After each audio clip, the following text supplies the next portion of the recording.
后来，蔡总统透过视讯来参加到美国智库调区的研讨会。学者认为，过去虽然有视讯的研讨会，但是这届有美国的议员来加入，是过去的进化版。学者嘛认为，这届会当有这款的机会来交流，对蔡总统刷落来，要甲赖清德拼总统的初选有真大的加分。出访的尾声了，今天的最后一个行程是到 Waikiki 海滩去看海。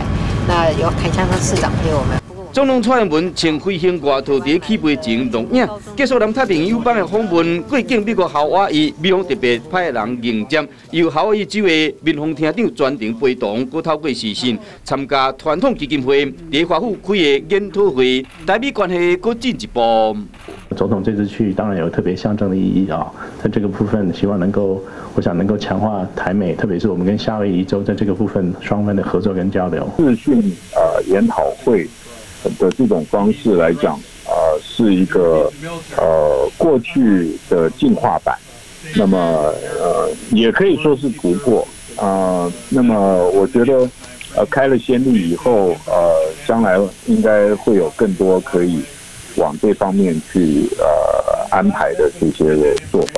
美国总统川普就任后，积极拍台湾牌，趁这摆蔡英文出去访问，表达支持台湾，和中国压力。有这个外交成绩，对蔡总统来讲，对着要举行的民进党党内初选有帮助。 是可以有加分的，因为那显示说，蔡英文他会说，你看我非常的娴熟这个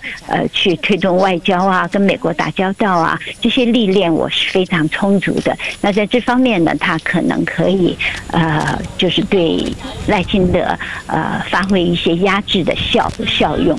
学者认为，蔡总统这抓得到不少具体成果，交出真好的成绩单，在民进党总统初选前这个关键的时刻，替伊本身加分。